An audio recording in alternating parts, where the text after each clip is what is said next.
Hello friends, welcome to Hyma's cook book. ఇవాల్టి మన special అల్లం పసుపు కలిపిన మిల్క్ ఎలా తయారు చేసుకోవాలో చూపిస్తాను. ఈ జింజర్ మిల్క్ జలుబు, దగ్గు, అలర్జీస్ కి మంచి ఔషధం లాగా పనిచేస్తుంది. ఈ వింటర్ సీజన్ లో మనం ఈ అల్లం పాలు తీసుకున్నామంటే చాలా రిలీఫ్ గా ఉంటుంది. ఎలా ప్రిపేర్ చేసుకోవాలో ఇప్పుడు చూద్దాం. స్టవ్ పైన ఒక గిన్నె పెట్టి 1.5 కప్పు పాలు పోసుకోవాలి.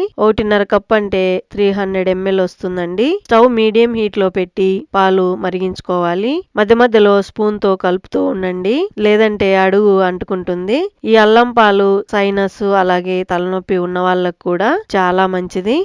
పాలు ఇలా బాగా వేడైన తర్వాత ఇందులో 1 టేబుల్ స్పూన్ తురిమిన అల్లం వేసుకోవాలి. అల్లం పాలతో పాటి ముందే వేస్తే పాలు విరిగిపోతాయి.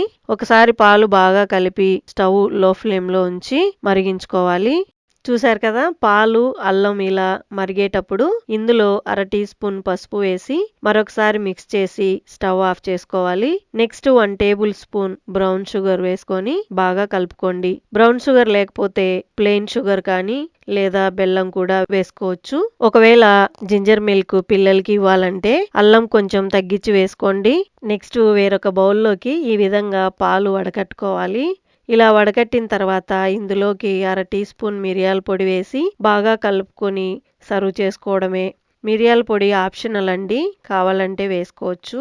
చూసారు కదా, చాలా సింపుల్గా జింజర్ మిల్క్ రెడీ అయిపోయింది. తప్పకుండా మీరు ట్రై చేయండి. ఈ వీడియో మీకు నచ్చినట్లయితే లైక్ చేయండి, మీ ఫ్రెండ్స్కి షేర్ చేయండి, అలాగే సబ్స్క్రైబ్ చేయండి. Thank you for watching.